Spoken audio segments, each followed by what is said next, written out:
माधव आनंद जी, माधव जी, जब हम बाहर बैठकर देखते हैं तो हमें लगता है कि हमारी संसद जो है वहां का माहौल, जिस तरह का वहां हमें एटमॉस्फेयर दिखाई देता है, जो वहां वातावरण है, वो लगता है कि ये किसी अदालत की तरह है। बहुत ही डिसिप्लिन्ड लोग वहां पर बैठते हैं, सबकी सीट होती है, प्रश्नकाल होता है, सबका नाम बताया जाता है, अब आप बोलिए। ऐसा लगता है कि यहां से ज्यादा सार्थक बहस कहीं नहीं हो सकती और यहीं से देश के कानून बनते हैं और पूरे देश के प्रतिनिधि वहां बैठे होते हैं। माधव जी, आज आप हमें हमारे माध्यम से हमारे दर्शकों को समझाइए कि जब इतना कुछ व्यवस्थित, वेल ऑर्गेनाइज्ड है, तब इतना ज्यादा शोर शराबा, वॉकआउट क्यों होता है?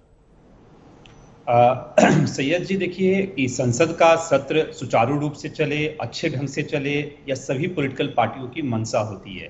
जितनी सरकार की रिस्पॉन्सिबिलिटी यानी सत्ताधारी दल की रिस्पॉन्सिबिलिटी होती है, उतनी ही विपक्ष की भी रिस्पॉन्सिबिलिटी बनती है।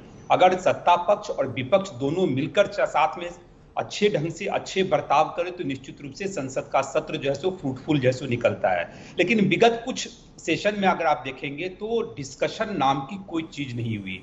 हर बात को लेकर अरंगा लड़ाया गया, रक्स पैदा किया गया, कोहराम पैदा किया गया, जिसके कारण जो है सो चर्चा नहीं हुई। संसद का सत्र बनता ही है कि हर विधेयक, हर बिल पे विस्तृत रूप से चर्चा हो। अब इसी मॉनसून सत्र की बात करें, बीजेपी की प्रवक्ता बता रही थी, यानी 2 दर्जन से ज्यादा विधेयक जो है सरकार लाने का सोच रही है, लोकसभा राज्यसभा दोनों जगह लानी है। अब इस विधेयक पे चर्चा न हो और जवाब न हो, एक सत्ता पक्ष जवाब न दे और विपक्ष सवाल न पूछे, यह भी लोकतंत्र में जैसे उचित नहीं है। इसीलिए सबकी कलेक्टिव रिस्पॉन्सिबिलिटी बनती है कि सुचारू रूप से जो है सदन को चलने दें। जो जनता से जुड़े हुए मसले हैं, मुद्दे हैं, उसको आप उठाएं। वहां सरकार जो बिल ला रही है उसका क्रिटिसाइज करें, अच्छी चीज है तो आप अच्छी चीज उसको स्वागत भी कीजिए। अगर आपको क्रिटिसाइज करना है तो क्रिटिसाइज भी करने का काम सदन में कीजिए। आप अपनी बात को भी रखिए और सत्ता पक्ष की बात को भी सुनिए।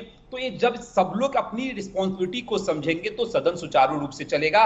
और देश की जनता, आवाम चाहती है कि सदन सुचारू रूप से चले। बहुत खर्चे होते हैं सदन चलाने में, यह हम सबको पता है। और जब सदन नहीं चलता है तो देश की जनता भी जैसे परेशान दिखती है। इसीलिए जितनी सत्ता पक्ष की रिस्पॉन्सिबिलिटी है उतनी विपक्ष की। और आशा करते हैं इस बार कि इस मॉनसून सत्र में यह दिखाई पड़ेगा कि हर बिल पे विस्तृत रूप से चर्चा हो। और सरकार की भी रिस्पॉन्सिबिलिटी बनती है, मैं कहना चाहता हूं, हम लोग एनडीए के पार्ट है, लेकिन सरकार की भी ये रिस्पॉन्सिबिलिटी बनती है कि कोई भी बिल आवे तो उस पर विस्तृत चर्चा सदन में जरूर करावे। विस्तृत चर्चा होगी तो निश्चित रूप से बहुत सारी अच्छी बातें भी आएंगी और सरकार को भी वो अच्छा लगेगा और उसको एडॉप्ट कर सकती है सरकार। माधव आनंद जी, बहुत साफ गोई से आपने अपनी सहयोगी, क्योंकि आपकी पार्टी बीजेपी जेडीयू आप साथ में हैं, उसके बावजूद आपने बहुत साफ गोई से बात कही। ये वाकई प्रशंसनीय है, इसकी तारीफ करनी चाहिए। घनश्याम तिवारी जी, घनश्याम जी, आपको लगता है कि राजनीतिक दल, विभिन्न राजनीतिक दल, वो सरकार भी हो सकती है, आप भी हो सकते हैं, कांग्रेस भी हो सकती है, टीएमसी भी हो सकती है, कोई भी हो, बीएसपी भी हो सकती है, क्या कहीं ना कहीं अपनी सुविधा के अनुसार वो शोर शराबा शुरू कर देते हैं, वो वॉकआउट कर जाते हैं, या सरकार के जो अपने सांसद हैं वो आपको बोलने नहीं देते?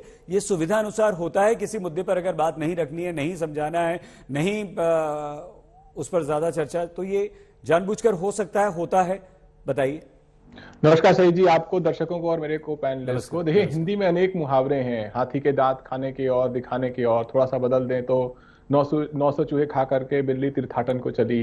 राइट। अगर आप इस सरकार के परफॉर्मेंस को देखिएगा, पिछले 22 साल में, जितनी सरकार के आने से पहले 22 साल जो हैं, उसमें जितने ऑर्डिनेंसेस पास नहीं हुए थे, लगभग उतने ऑर्डिनेंसेस इस सरकार ने केवल पिछले 8 साल में किए हैं।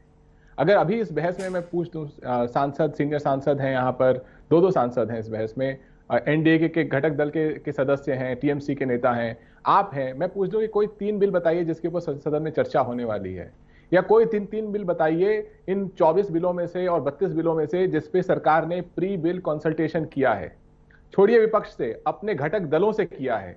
जो सरकार संसद में इस मंशा से जा रही है कि हम इंश्योर करेंगे कि महंगाई पे चर्चा ना हो, बेरोजगारी मुद्दा ना बने, सिर्फ मोदी जी की जय जय हो, और उसके अलावा हम ये कहते रहे कि हम चर्चा चाहते हैं लेकिन विपक्ष चर्चा नहीं चाहता, जबकि सच ये है कि चाहे वो गुजरात के चुनाव हो जिसके चलते इन्होंने संसद का सदन का सत्र पोस्टपोन किया था, या फिर अपने ही घटक दल या सहयोगी दलों की साजिश से इन्होंने कई बार संसद को चलने नहीं दिया, जिस तरह के प्रकरण पहले हो चुके हैं। ये सरकार अपनी नीति के साथ तय करती है कि जनता के मुद्दे संसद से न उभरे, क्योंकि बाकी सारे मंचों को तो इन्होंने धराशायी कर दिया है।